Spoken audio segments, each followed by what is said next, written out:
Welcome to our channel learning by doing with Shyam. Friends, आज date है 3 जून और दिन है हमारा बुधवार। और आज लेके आया हूँ मैं 3 मई के करंट अफेयर्स।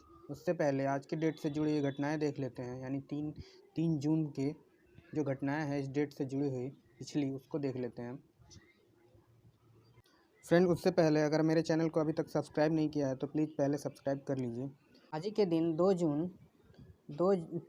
जून है आज ना। हाँ, 3 जून आज ही के दिन, यानी जो हमारे पहले ज्ञानपीठ पुरस्कार के विजेता थे, प्रथम यानी फर्स्ट ज्ञानपीठ पुरस्कार के विजेता थे, उनका नाम था शंकर कुरूप।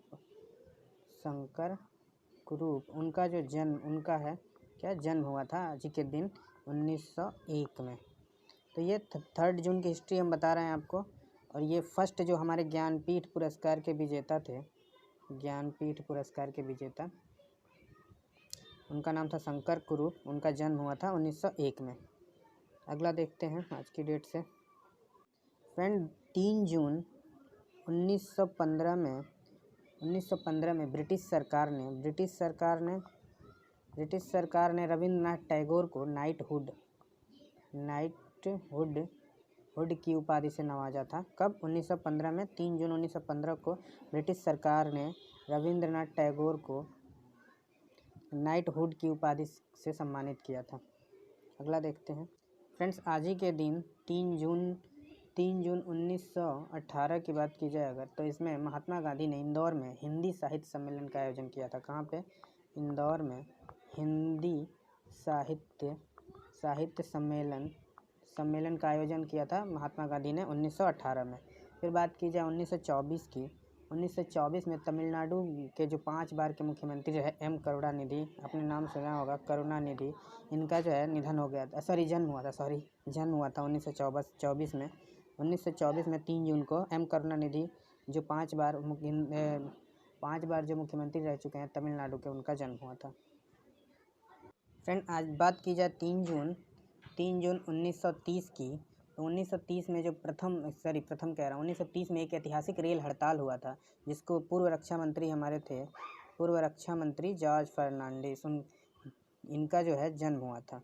जॉर्ज फर्नांडिस, इनका जन्म हुआ था 1930 में 3 जून को। अगला देखते हैं। अगला है 1943 का, यानी 3 जून 1943 में संयुक्त राष्ट्र संघ ने राहत और पुनर्वास प्रशासन की स्थापना की थी। राहत और पुनर्वास प्रशासन की स्थापना किसने की थी? यूएनओ, यूनाइटेड नेशन ऑर्गेनाइजेशन ने इसकी शुरुआत की थी 1943 में। किसकी? राहत और पुनर्वास की। अगला देखते हैं 1947 की अगर बात करें। 1947 में ब्रिटिश राज में भारत के आखिरी वायसराय जो थे हमारे लॉर्ड माउंटबेटन, उन्होंने भारत के बंटवारे का ऐलान किया था 1947 में। लॉर्ड माउंटबेटन ने 1947 में आखिरी वायसराय थे हमारे ये भारत के आखिरी वायसराय लॉर्ड माउंटबेटन, इन्होंने जो घोषणा की थी भारत के बंटवारे की, कब? 1947 यानी 3 जून को, आज ही के दिन घोषणा की गई थी। फिर 1959 की बात की जाए 1959 में, तो 1959 में सिंगापुर को सेल्फ गवर्निंग स्टेट घोषित किया गया था। सिंगापुर को सेल्फ गवर्निंग स्टेट घोषित किया गया था। 1972 की बात की जाए तो 1972 में, यानी 3 जून 1972 की बात की जाए तो देश के पहला आधुनिक युद्धक पोत जो था नीलगिरी, इसको जो है उस समय के हमारी प्रधानमंत्री इंदिरा गांधी, इन्होंने उसको जलावतरण किया था। उसका जलावतरण मतलब समुद्र में उतारा था। 1947 की बात की जाए 1974, तो बिहार के मुख्यमंत्री और स्वतंत्रता सेनानी थे कृष्ण वल्लभ सहाय, उनका निधन हो गया था 3 जून को ही। 3 जून 1985 की बात की जाए, 3 जून 1985, तो भारत सरकार ने 5 दिन का कार्य दिवस, भारत सरकार ने जो है वो क्या कहते हैं 5 दिवसीय कार्य, जो सप्ताह में 5 दिन का कार्य करने का जो शुरू हुआ था, तभी शुरू हुआ था 3 जून 1985 को। 1999 की बात की जाए 3 जून 1999, तो हावरक्राफ्ट विमानों के आविष्कारक जो थे क्रिस्टोफर काकरैल, उनका निधन हुआ था। फिर 2005 की बात की जाए 3 जून 2005, तो फ्रांस ने सुरक्षा परिषद में भारत की दावेदारी को समर्थन किया था। भारत की दावेदारी सुरक्षा परिषद में समर्थन किसने किया था? फ्रांस ने। 2014 की बात की जाए अगर 3 जून 2014, तो गोपीनाथ मुंडे जो थे पूर्व केंद्रीय मंत्री, उनका सड़क हादसे में निधन हो गया था 2014 में 3 जून को। तो फ्रेंड, ये थे आज की डेट से जुड़ी हुई घटनाएं। अब देखते हैं आज के करंट अफेयर्स यानी 3 जून के। लेते हैं पहला क्वेश्चन। ये आपके सामने है कि किस कंपनी ने कोविड किट उत्पादन के लिए SCTIMST यानी Shri Chitra Tirunal institute of medical science and technology, इसका कंप्लीट नाम है, इसके साथ साझेदारी किया है किस कंपनी ने? तो ऑप्शन है आपका टाटा समूह। इसने टाटा समूह ने कोविड-19 परीक्षण किट के व्यावसायिक उत्पादन के लिए एक जो है तिरुवनंतपुरम में स्थित है ये Shri Chitra Tirunal institute for medical sciences and technology, इसके साथ साझेदारी किया है। और ये जो है ये जो कोविड-19 को पता लगाने के लिए एक reverse transcriptase loop mediated application यानी RT लैम्प, इस पे आधारित है और इसको विकसित किया गया है टाटा समूह और SCTIMST के पारस्परिक सहयोग के द्वारा। क्या कोविड किट है? अगला क्वेश्चन देखते हैं फ्रेंड्स। ये अगला क्वेश्चन है कि अश्वनी भाटिया को किस बैंक के प्रबंध निदेशक के रूप में नियुक्त किया गया है? तो अश्वनी भाटिया को ट्रिपल बी ने यानी बैंक बोर्ड ब्यूरो इसने जो है सिफारिश किया है भारतीय स्टेट बैंक के अगले प्रबंध निदेशक के रूप में अश्विनी भाटिया को। किसने? ट्रिपल बी ने यानी बैंक बोर्ड ब्यूरो ने सिफारिश किया है अश्विनी भाटिया को भारतीय स्टेट बैंक के अगले जो प्रबंध निदेशक होंगे उनके लिए, उसके नाम के लिए इनका सुझाव दिया है अश्विनी भाटिया का। और इसके साथ ही साथ जो अश्विनी भाटिया हैं इनके साथ साथ और भी लोग हैं, जैसे कि माटम वेंकट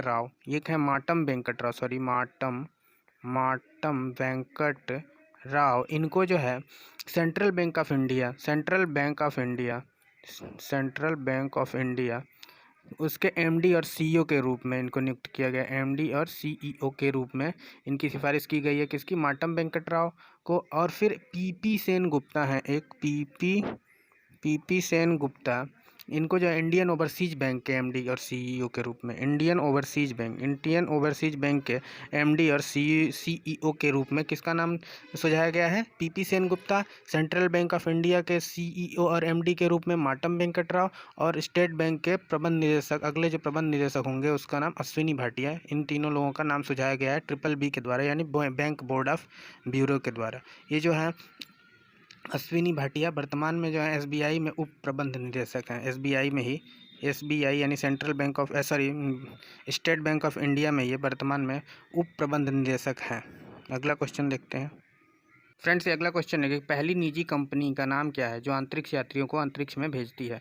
तो उसका नाम है SpaceX। ये अमेरिकी कंपनी है और ये पहली निजी कंपनी है जो अंतरिक्ष में यात्रियों को भेजती है। अभी इसने हाल ही में 31 मई को नाम क्या था उसका? क्रू ड्रैगन नाम का एक अंतरिक्ष यान भेजा। कहाँ? अंतरिक्ष यानी इंटरनेशनल स्पेस यानी ISS यानी इंटरनेशनल स्पेस स्टेशन यानी आपका अंतर्राष्ट्रीय अंतरिक्ष स्टेशन में 2 लोगों को भेजा है। 2 लोग गए हैं, सफलतापूर्वक उनकी लैंडिंग हो गई है। तो इस क्षेत्र में ये पहली निजी कंपनी बन गई है जो अंतरिक्ष में यात्रियों को भेजती है। उसका नाम है SpaceX। और जो यात्री गए हैं उनका नाम है, 2 यात्री गए हैं जिनको SpaceX ने भेजा, उनका नाम है बॉब बैंकन और दूसरे हैं डग हर्ले। इन्होंने जो है ISS यानी अंतर्राष्ट्रीय अंतरिक्ष स्टेशन में सफलतापूर्वक लैंडिंग कर लिया है। किसके द्वारा? SpaceX के द्वारा। और उसका नाम क्या है जो गया है वो यान, उसका नाम है क्रू ड्रैगन। अगला क्वेश्चन देखते हैं फ्रेंड्स। अगला क्वेश्चन है हॉकी इंडिया ने खेल रत्न के लिए यानी खेल रत्न पुरस्कार के लिए किस महिला हॉकी खिलाड़ी का नाम सुझाया है? तो वह है रानी रामपाल।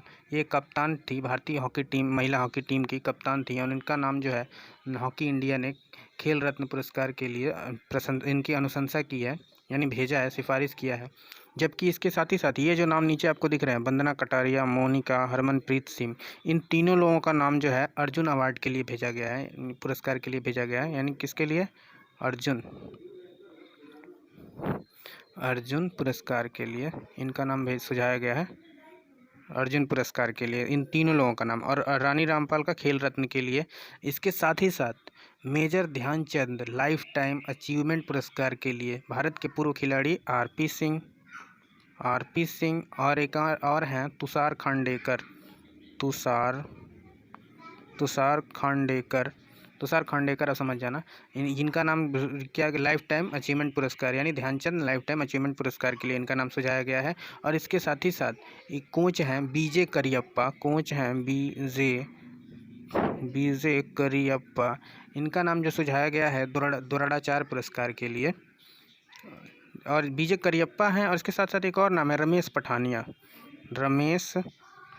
आप ऐसे याद रखना, रमेश पठानिया। इन दोनों लोगों का नाम, रमेश पठानिया और बीजे करियप्पा, इन दोनों लोगों का नाम कोच है रह चुके हैं ये लोग, तो इसलिए इनको नाम सुझाया गया है द्रोणाचार्य पुरस्कार के लिए। और इन दोनों, वंदना कटारिया मोनिका हरमनप्रीत को अर्जुन अवार्ड के लिए और रानी रामपाल को खेल रत्न के लिए हॉकी इंडिया ने नाम भेजा है। अगला क्वेश्चन देखते हैं फ्रेंड्स। अगला क्वेश्चन है कि संयुक्त राष्ट्र सुरक्षा परिषद का चुनाव कब होगा? तो वो 17 जून को होगा। और इसकी घोषणा जो किया है विश्व निकाय के अंतरिम कार्यक्रम में, इसकी घोषणा की गई है निकाय के अंतरिम कार्यक्रम में इसकी घोषणा की गई है। और इसी दिन यानी 17 जून को 15 देशों की इस परिषद की अध्यक्षता संभाली थी किसने? फ्रांस ने। इसी दिन यानी 17 जून को ही फ्रांस ने 15 देशों की जो ये परिषद है संयुक्त सुरक्षा परिषद, इसकी अध्यक्षता की थी, अध्यक्षता संभाली थी किसने? फ्रांस ने। और भारत जो है 2021-22 के कार्यकाल के लिए इसका अस्थायी उम्मीदवार है भारत, इस सीट के लिए, यानी एक सीट के लिए। अगला क्वेश्चन देखते हैं फ्रेंड्स। अगला क्वेश्चन है कि राज्यसभा की कितने सीटें जो खाली हुई हैं, जिस पर 19 जून को मतदान होना है, तो राज्यसभा की कितनी सीटें वो हैं? तो वह हैं हमारी 24 सीटें। विभिन्न राज्यों से जो राज्यसभा सीटें खाली हुई हैं तो उस पर मतदान होगा 24 मतदान होगा 19 जून को, और 24 सीटें विभिन्न राज्यों से खाली हुई हैं राज्यसभा की। अगला क्वेश्चन देखते हैं फ्रेंड्स। अगला क्वेश्चन है कि दिल्ली का बीजेपी अध्यक्ष यानी भारतीय जनता पार्टी के अध्यक्ष, भारतीय जनता पार्टी अध्यक्ष किसे बनाया गया है दिल्ली का? तो वो हैं आदेश कुमार गुप्ता। फिलहाल तो जो थे अभी मनोज तिवारी थे, तो इनका कार्यकाल समाप्त हो गया, तो आदेश कुमार गुप्ता को बनाया गया है। इसके साथ ही साथ ये विष्णु देव साय जो हैं इनको छत्तीसगढ़ का बीजेपी अध्यक्ष बनाया गया है। और ये टिकेंद्र सिंह जो हैं इनको मणिपुर का बीजेपी अध्यक्ष बनाया गया है। और ये जो इनकी बात की जाए अगर आदेश कुमार गुप्ता, तो इनको दिल्ली का बीजेपी अध्यक्ष बनाया गया है। और ये मूल रूप से यूपी के रहने वाले हैं, मूल रूप से उत्तर प्रदेश के रहने वाले हैं। अगला क्वेश्चन देखते हैं। अगर आप क्लियर करना चाहो यहाँ पे, तो यहाँ पे मैं लिख देता हूँ छत्तीसगढ़। इनको बनाया गया कहाँ का? छत्तीसगढ़ का बीजेपी अध्यक्ष। इनको कहाँ का बनाया गया है? मणिपुर का। कहाँ का बनाया गया इनको? मणिपुर का।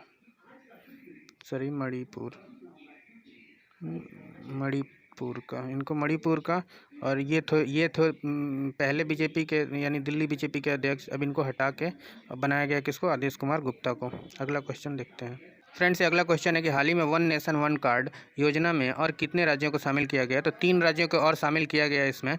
और ये जो वन नेशन वन कार्ड योजना है, इसके तहत आप अगर किसी भी स्टेट के हैं और वहाँ का आपका राशन कार्ड है, आप तो दूसरे स्टेट में भी आप उसी मूल्य पे राशन ले सकते हैं दूसरे स्टेट में। यानी आप किसी भी राज्य के हो, अपने देश के किसी भी कोने में आप जाके अपने उस राशन कार्ड से राशन उसी मूल्य पे राशन ले सकते हैं। अगला क्वेश्चन देखते हैं फ्रेंड्स। ये अगला क्वेश्चन है आपके सामने कि उस योजना का नाम क्या है जिसका लाभ रेहड़ी पटरी वालों और छोटी मोटी दुकान लगाकर आजीविका चलाते हैं उनको होगा जिसका लाभ? तो वो उसका नाम है पीएम स्वनिधि योजना। और इसके लिए 10,000 रुपये दिए जाएंगे, जिससे कि अपना वो कामकाज स्टार्ट कर सकें इस तरह के लोग, रेहड़ी पटरी वालों और छोटी मोटी दुकान जो लगाते हैं। तो उसका नाम है पीएम स्वनिधि योजना, जिसमें 10,000 रुपये तक की सहायता की जाएगी। अगला क्वेश्चन देखते हैं फ्रेंड्स। अगला क्वेश्चन है कि अमेरिका के कैलिफोर्निया स्थित जनरल एटॉमिक्स ग्लोबल कॉरपोरेशन के मुख्य चीफ एग्जीक्यूटिव किसे नियुक्त किया गया है? तो विवेक लाल को नियुक्त किया गया है। और विवेक लाल जो हैं अभी हाल ही में अमेरिकी सुरक्षा व एरोस्पेस की दिग्गज कंपनी लॉकहीड मार्टिन के aeronautics strategy and business development के वाइस प्रेसिडेंट थे। ये उस पद से इस्तीफा दे दिया था, उसके बाद उनको इसका अपॉर्चुनिटी मिली किसकी? ये जनरल एटॉमिक्स ग्लोबल कॉरपोरेशन के मुख्यालय का चीफ एग्जीक्यूटिव इनको नियुक्त किया गया है, विवेक लाल। अगला क्वेश्चन देखते हैं फ्रेंड्स। ये क्वेश्चन है जल जीवन मिशन के तहत केंद्र सरकार ने किस राज्य को 1,832 करोड़ रुपए जारी किए हैं? तो वो है बिहार। तो बिहार को जारी किया गया है इतने रुपए, और इसके तहत 2024 तक बिहार के हर घर में अच्छी गुणवत्ता का पेयजल उपलब्ध कराना इसका लक्ष्य है। और इसमें जो है बिहार को 1832 करोड़ रुपए आवंटित किए गए हैं। अगला क्वेश्चन देखते हैं। फ्रेंड्स, ये क्वेश्चन है, किसे केरल की पहली महिला डीजीपी बनाया गया है? तो वो है आर श्रीलेखा। ये 1988 बैच की आईपीएस अधिकारी हैं और साल 1991 में पहली महिला पुलिस सुपरिटेंडेंट बनी थी। ये पहली महिला पुलिस सुपरिटेंडेंट बनी थी 1991 में, और ये फ़िलहाल जो है जेल विभाग में तैनात है। ऑप्शन आपका पहला सही है, आर श्रीलेखा है, जो अभी फ़िलहाल जो है additional director general of police हैं, कहाँ, जेल विभाग में। अगला क्वेश्चन देखते हैं। फ्रेंड्स, ये अगला क्वेश्चन है, भारतीय कुश्ती महासंघ यानी WFI ने पहलवान विनेश फोगाट का नाम किस अवार्ड के लिए भेजा है? तो उनका नाम भेजा गया खेल रत्न के लिए भेजा गया है। और ये विनेश फोगाट हैं जो 53 किलोग्राम भार वर्ग में ये विश्व रैंकिंग यानी वर्ल्ड रैंकिंग में थर्ड स्थान पे हैं, ये तीसरा स्थान रखती हैं। और इन्होंने 2019 विश्व कुश्ती चैंपियनशिप में कांस्य पदक जीता था, और इसी जीत के साथ उन्होंने जो होने वाला था हमारा क्या कहते हैं ओलंपिक, उसके लिए क्वालिफाई कर लिया था। तो विनेश फोगाट का नाम खेल रत्न के लिए भेजा गया है भारतीय कुश्ती महासंघ के द्वारा। अगला क्वेश्चन देखते हैं। फ्रेंड्स, अगला क्वेश्चन है, किस केंद्रीय मंत्री ने खेलो इंडिया ई पाठशाला कार्यक्रम का उद्घाटन किया? तो इसका ऑप्शन है पहला, किरण रिजिजू ने एक वेबिनार के जरिए यानी वेबिनार के जरिए उन्होंने इसका उद्घाटन किया, खेलो इंडिया ई पाठशाला का खेलो इंडिया ई पाठशाला का किरण रिजिजू ने इसका उद्घाटन किया था, जिसमें तीरंदाज और उनके कोच भाग लिए थे, बहुत सारे विशेषज्ञ भी थे।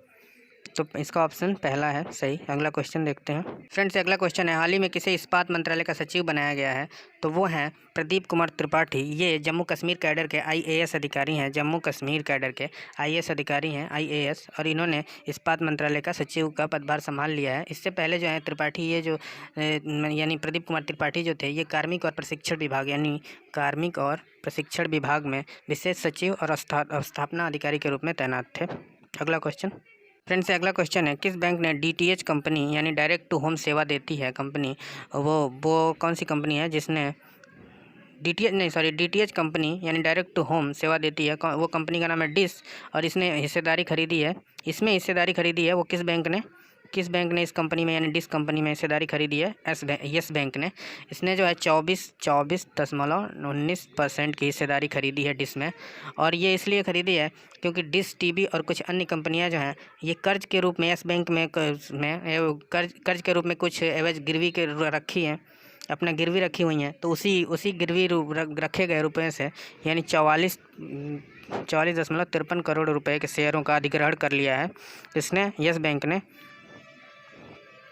अगला क्वेश्चन देखते हैं। फ्रेंड्स, अगला क्वेश्चन है, किस अंतर्राष्ट्रीय संगठन ने कोविड-19 टेक्नोलॉजी एक्सेस पूल लॉन्च किया है? तो WHO यानी वर्ल्ड हेल्थ ऑर्गेनाइजेशन ने, विश्व स्वास्थ्य संगठन ने जीवन रक्षक तकनीक लाइफ सेविंग टेक्निक की समान रूप से हर जगह पहुँच सुनिश्चित करने के लिए कोविड-19 टेक्नोलॉजी एक्सेस पूल लॉन्च किया है।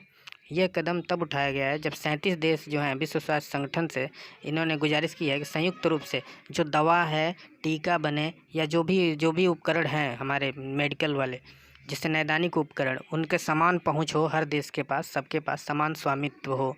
तो इसके लिए अपील किया है। तो इसीलिए इस टेक्नोलॉजी का एक्सेस पूल का लॉन्च किया गया है, जिससे ये पता चले कि क्या कहते हैं समान पहुंच हर जो हमारी लाइफ सेविंग टेक्निक है, जितनी भी मेडिकल उपकरण है, इसका जो है ये पहुंच सबके पास हो, हर देश में हो। अगला क्वेश्चन देखते हैं। फ्रेंड्स, ये क्वेश्चन है कि अरब सागर से उठने वाला चक्रवाती तूफान का नाम क्या है? उसका नाम है निसर्ग। ये अरब सागर से उठ रहा है और फिलहाल ये लक्षद्वीप के ऊपर मंडरा रहा है, और इसको 3 जून को महाराष्ट्र और गुजरात से यानी 3 जून यानी आज के दिन महाराष्ट्र और गुजरात से टकराने की संभावना है इसका। तो उसका नाम है निसर्ग। अगला क्वेश्चन देखते हैं। फ्रेंड्स, अगला क्वेश्चन है, किस संस्थान ने एक दुर्लभ बिच्छू मछली है उसकी खोज की है? तो केंद्रीय समुद्री मत्स्य अनुसंधान संस्थान ने ये दुर्लभ बिच्छू मछली की खोज की है। इसमें जो कुछ काम करने वाले यानी इस संस्थान में काम करने वाले कुछ शोधकर्ता हैं जो तमिलनाडु के सेठुकराई तट से मन्नार की खाड़ी में एक दुर्लभ बिच्छू मछली की खोज की है। अगला क्वेश्चन देखते हैं। फ्रेंड्स, अगला क्वेश्चन है, प्रधानमंत्री कार्यालय के निदेशक के रूप में किसे नियुक्त किया गया है?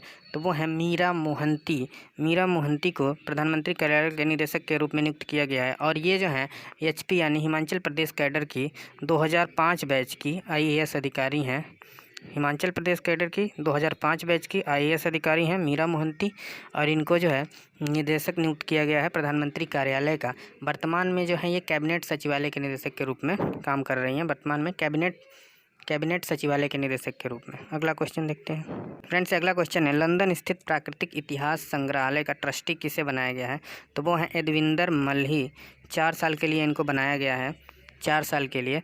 इसके लिए यूनाइटेड किंगडम के प्रधानमंत्री हैं बोरिस जॉनसन। इन्होंने एडविंदर मल्ही को लंदन के प्राकृतिक ऐतिहासिक संग्रहालय के नए ट्रस्टी के रूप में नियुक्त किया है इनको बोरिस जॉनसन ने। अगला क्वेश्चन देखते हैं फ्रेंड्स। ये अगला क्वेश्चन है, पावर फाइनेंस